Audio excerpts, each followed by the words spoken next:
Boa tarde a todos. Declaro aberta a presente audiência da Comissão Parlamentar de Inquérito número 2 de 2022, destinada a investigar e apurar possíveis irregularidades na direção executiva e na presidência da Fundação Educacional do município de Assis, a FEMA.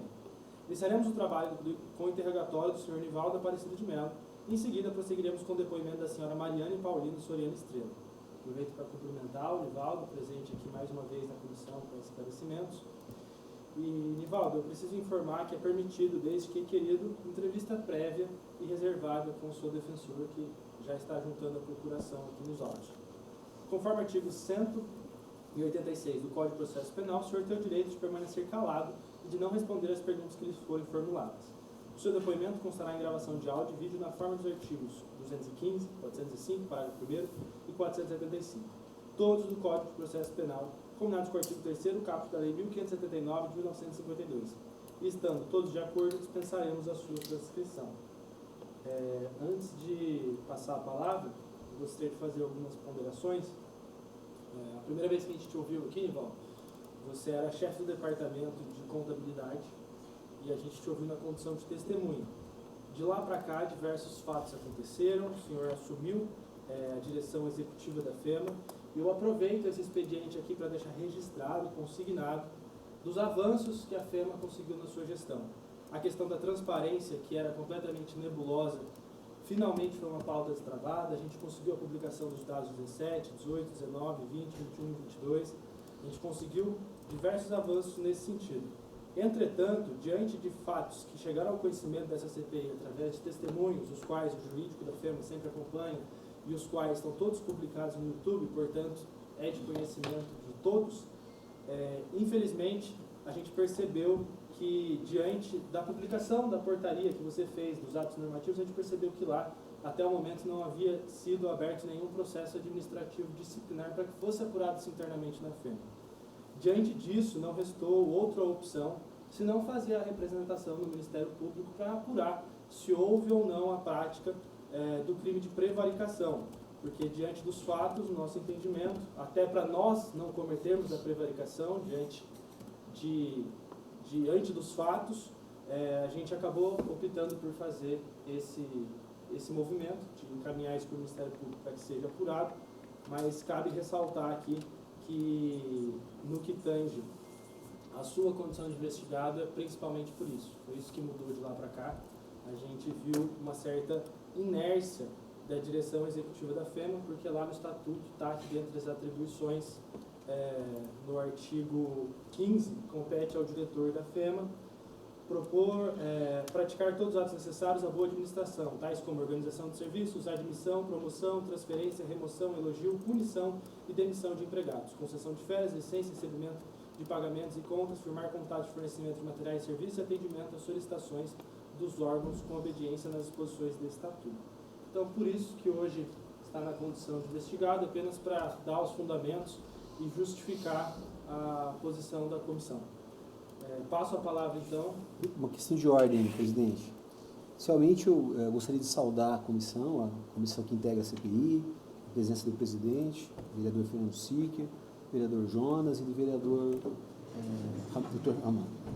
Saudar também os demais servidores, o procurador do município, da Câmara, e dizer que o meu cliente, ele está, além de estar cobertado pelo direito ao silêncio e da não autoincriminação, nós temos um habeas corpus que tramitou na terceira vara criminal desta comarca, de lavra do Dr. Arnaldo Luiz Azo Valderrama, habeas corpus 0004645-2022-826-0047, que assegura o direito aos investigados nessa CPI da permanência em silêncio. Então, como eu sei que vai ser veiculado, mesmo contra a vontade do meu cliente, o depoimento, inclusive nós não autorizamos a divulgação desse depoimento em qualquer rede, seja o YouTube, seja qualquer outra rede de divulgação, mesmo a gente precisa ressaltar que ele tem direito ao silêncio por uma questão constitucional.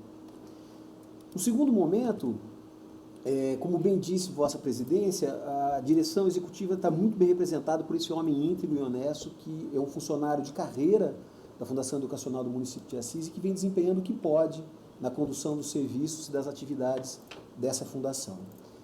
Terceiro, Também é necessário destacar e deixar consignado aqui que a direção está em sintonia com o Ministério Público na condução dos trabalhos. Inclusive, na semana anterior, o senhor Nivaldo esteve junto com o Ministério Público para prestar esclarecimentos também para o órgão, que possivelmente, se isso aqui chegar a termo, ele vai promover futuras ações.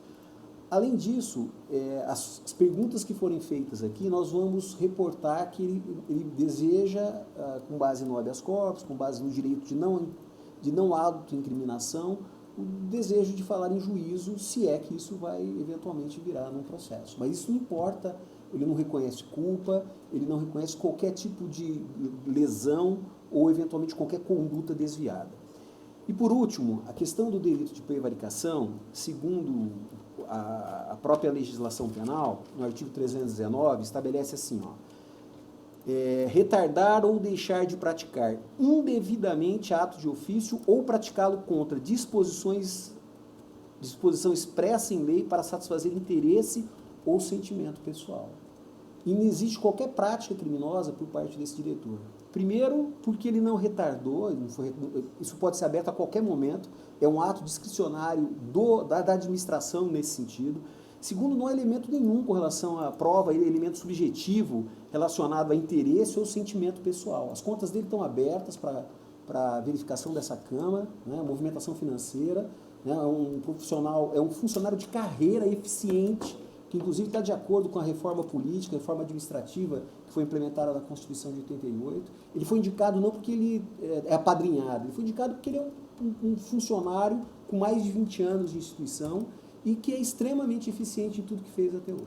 Então, feitas essas considerações, em respeito a essa CPI, ele vai permanecer em silêncio em relação às questões que serão realizadas a ele. Muito obrigado. Doutora Aline?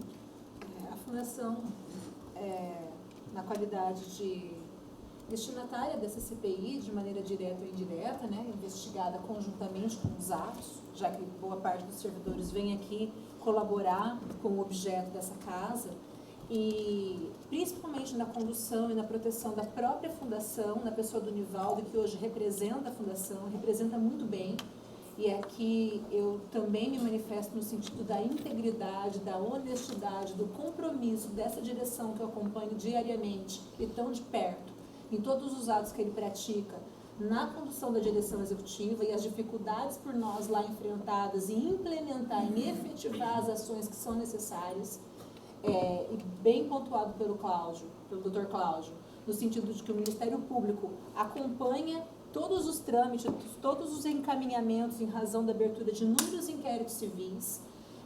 Um único até agora foi objeto de recomendação do órgão ministerial e que foi atendido pelo Nivaldo, né, pela direção executiva, no inquérito civil que existia desde 2020. Então, aqui visando resguardar a instituição, nós também não autorizamos a divulgação de imagens em qualquer das mídias, em qualquer dos procedimentos na figura do Nivaldo. Isso é uma questão de ordem? É uma questão de ordem e um requerimento. Só mais uma questão de ordem, me desculpe. Mas calma aí. Só para complementar, para você decidir de uma vez, presidente. É porque você formulou alguma questão de ordem? Não, essa questão de ordem de não divulgação é patente, sempre está presente. Alguma outra coisa Sim, mais? que eu gostaria que ficasse consignado que todos os atos posteriores a esse depoimento, esse defensor seja intimado de todos os atos. Quebras e solicitações de documentos, intimação de testemunhas, pessoas que serão ouvidas sob pena de nulidade. Eu quero que fique consignado nessa reunião nossa. Muito obrigado.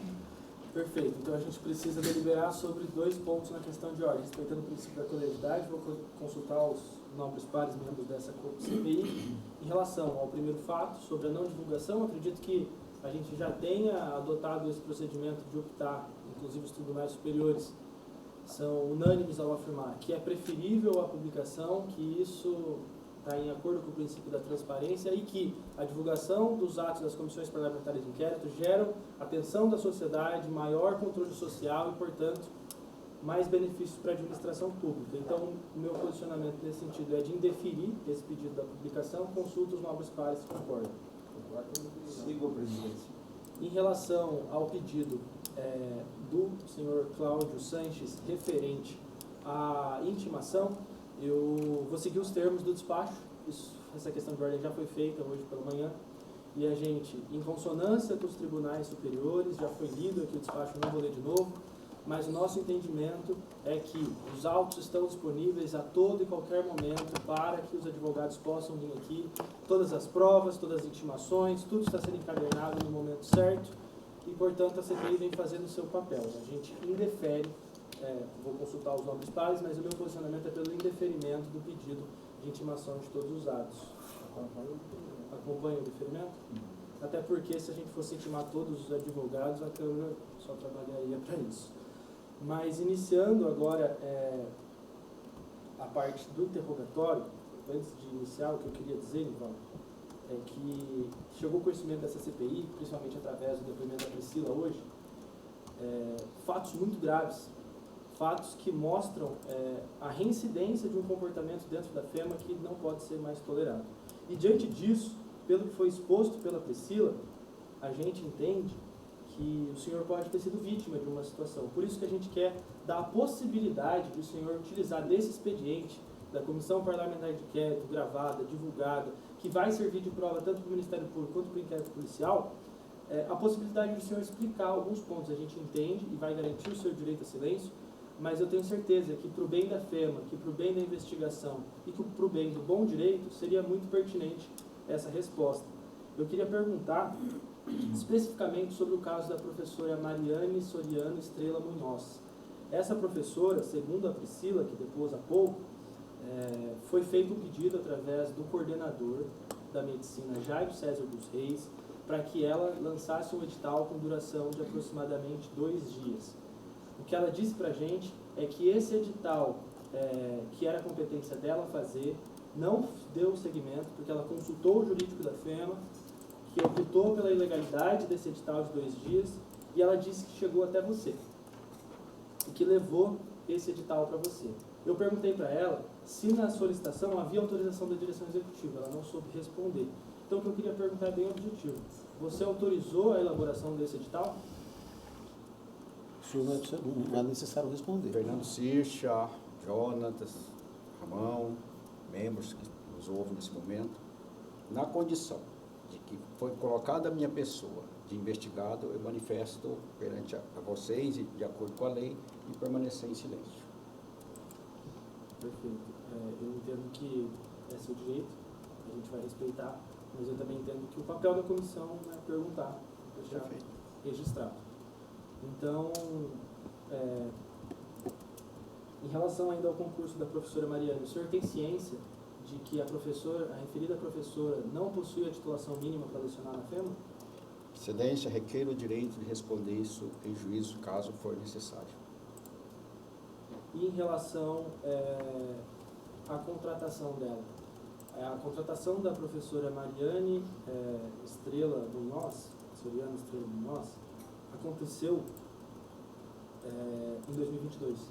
E os pagamentos referentes a essa professora aconteceram na sua gestão. O que eu queria perguntar é se você autorizou os pagamentos, inclusive acima do teto, a essa referida professora. Manifesto novamente, e que a lei me concede isso, responder isso em juízo, caso for necessário. Perfeito. Como vem sendo a sua relação com o diretor acadêmico Eduardo Vela?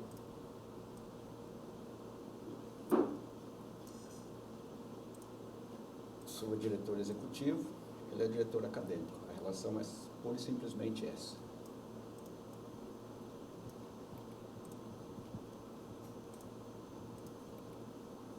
O senhor tem ciência se esse processo de edital que foi feito no âmbito da medicina, se tinha autorização do diretor acadêmico? Reservo o direito de responder isso em juízo, caso for necessário.